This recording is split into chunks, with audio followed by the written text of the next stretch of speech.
Halftime heat happens in this era. This is an empty arena match, probably made most famous by Jerry Lawler and Terry Funk in Memphis. Again, now remember, there's a lot of people who say, "Oh, that Memphis crap." Oh, but we're going to steal this idea. We're going to steal that idea. What did you think of the original empty arena match with Lawler and Funk? And then what did you think of Mankind and The Rock doing it here?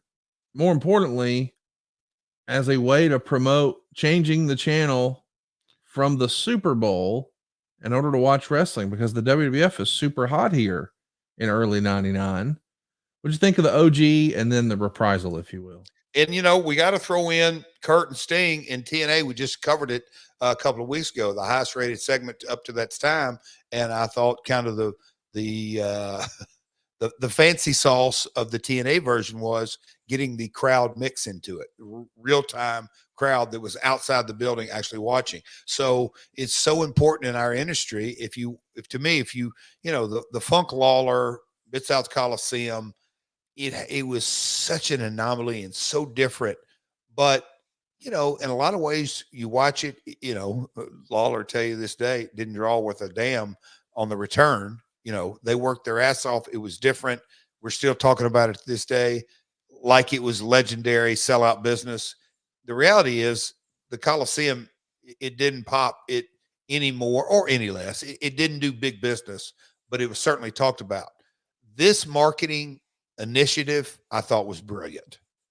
I mean, in so many ways, that all the eyeballs that the Super Bowl gathers, and I'm not sure what year, you may know, I don't know, the first year that WWE advertised within the Super Bowl, always kind of having that mindset and thought process, but to actually give them alternative programming during the mega game of the year. It was this same year, by the way, 99. That they ran a commercial and they did halftime heat. Huge. I mean, that you talk about branding. And 11 million people saw the match, Jeff. 11 million. Well, I just said I loved it. The marketing mindset, it was brilliant. It worked. I mean, it absolutely, you talk about the impressions, and look where we're at today, and all the mainstream visibility that professional wrestling is today. These things that took place in that 90s, and I don't know how long ago I was talking to a couple of different guys. It might have been Adam, but just the amount of minutes that turn into hours. Time out. Tell everybody who Adam is. I know, but tell them who you mean. Adam Copeland. Yep. Edge. Yep. Edge. Yeah. Just the amount of minutes that turn into hours, that turn into so many impressions of guys that have been on TV through the years. Well, just extrapolate that out to the brand. That's why just the branding. That's why to me, I just stand in amazement in so many ways. The AEW brand has only been around so more than 5 years, but not much longer than 5 years.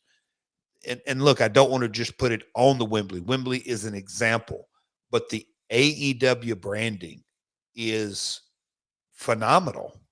Do we do everything right? Of course not. Does WWE do everything right? Of course not. No, it's ebbs and flows and all that. But the status and the positioning of professional wrestling in today's sports and entertainment marketplace is unfathomable to territory promoters. It's truly unbelievable. It really is. I'll give that to UFC as well. Look where that didn't exist really in the 90s. It was boxing and kickboxing and stuff like that. Now MMA is as common as NHL or maybe even bigger. And hockey's been around for how many years? It's amazing how things change.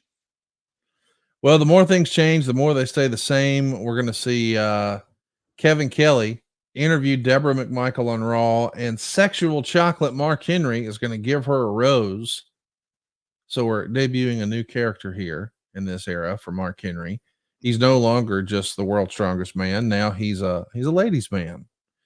You're working some house shows with Owen here Your very first house shows as a tag team champion would include wins over Test and the Big Boss Man, later Road Dogg and X-Pac. I'm sure you had fun with that one. Finally, Godfather and Val Venus. You're in Madison Square Garden for that one on February 7th.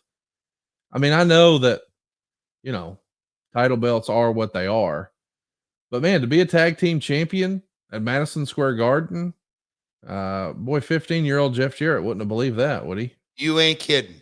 And so appropriate. And we weren't, you know, I literally can almost close my eyes and just hear Owen and his such unique sense of humor. Yeah, Jeff, I grew up in Calgary. You grew up in Nashville. Sons of promoters. We scratched, we clawed. You worked the territory. You went to Dallas, went to Puerto Rico, Japan. I went to Mexico, went to Japan, came up the hard way. What a road it's been. We have fought, we've clawed, we've had this, we've had that. I mean, he'd give it the big build up. And yep, here we are going against two all-time greats, the Godfather and Val Venus.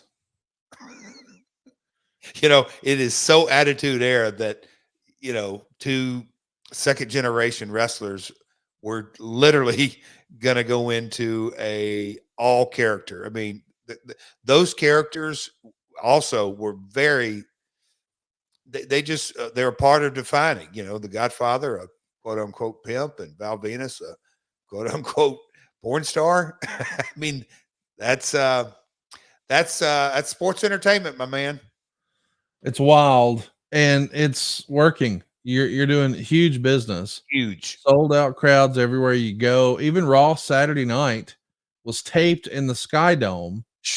38,661 paid For a Raw. Yeah. They're going to watch you lose to D'Lo Brown when Ivory makes her surprise debut to counteract Deborah. Were you familiar with Ivory before she made her debut here? Had you seen any of her stuff from back in the day? I had not. She always struck me, you know, she went into the same Hall of Fame class, 2018. But no, her professionalism, but going through things, she always had ideas and wasn't bashful and said, "Hey, what about this? What about that?" Or ask questions, all that. She wanted, I'm not saying others didn't, but she cared about the segment she was in. She wanted it to be I always will remember her about this. She wanted her segment to be the very best it could be and would ask the right questions or the suggestions to contribute.